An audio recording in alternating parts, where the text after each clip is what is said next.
शिक्षा की समझ, जब तक हम शिक्षा की समझ हमारे अंदर विकसित नहीं होगी, वास्तविक उद्देश्य को नहीं प्राप्त कर सकते हैं। जैसे मैंने बताया था कि धर्म के 4 पद होते हैं: विद्या, तप और दान और सत्य। धर्म की शुरुआत विद्या से हो रही है, और विद्या कैसे प्राप्त होती है? शिक्षा से। तो हमारे अंदर शिक्षा की समझ होनी चाहिए। तो शिक्षा को हम विभाजित कर दें। सा, धन ई, धन का, धन सा, 4 से शब्द अक्षरों से शिक्षा बनी है। सा सलजम तालू से चपक कर चलता है, यानी हमारा जीवन संघर्षमय है, वह इशारा कर रहा है। ई अव्यक्त स्वर है, जो हमारे अंदर संघर्षमय वह भी चल रहा है। उसको, इस चैतन्यता को ऊपर उठा देना है। किसके माध्यम से? का, कर्म के माध्यम से। और सा षटकोण, उसके लिए क्या करना पड़ेगा? सा षटकोण से खट विद्या, खट शिक्षा, खट ज्ञान अर्जित करना पड़ेगा। कौन कौन से खट ज्ञान?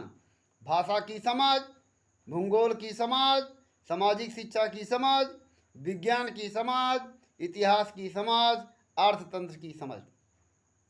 इन जब 6 चीज़ों को हम समझ जाएंगे, तब अपने जीवन स्तर को उठा सकते हैं।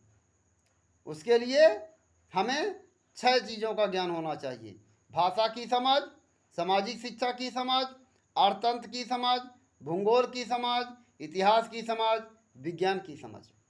इनके माध्यम से अपने कर्म स्तर को उठा देना है। कर्म से ही हम ऊंचा हो सकते हैं। जन्म से कोई ऊंचा और नीचा नहीं होता है।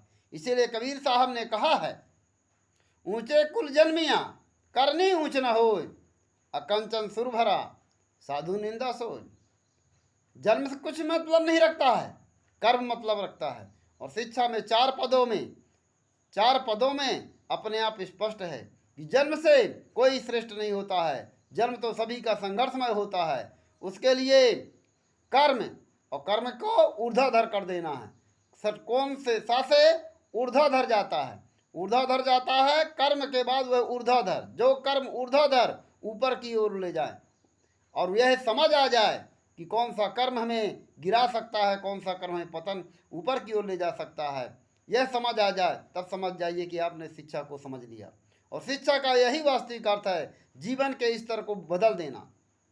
यदि हमने जीवन के स्तर को नहीं बदला, तो हम सिर्फ साक्षर हैं, शिक्षित नहीं हैं। हम रोजगार हासिल कर लिए हैं, रोजगार हासिल कर लेना शिक्षा का उद्देश्य नहीं है।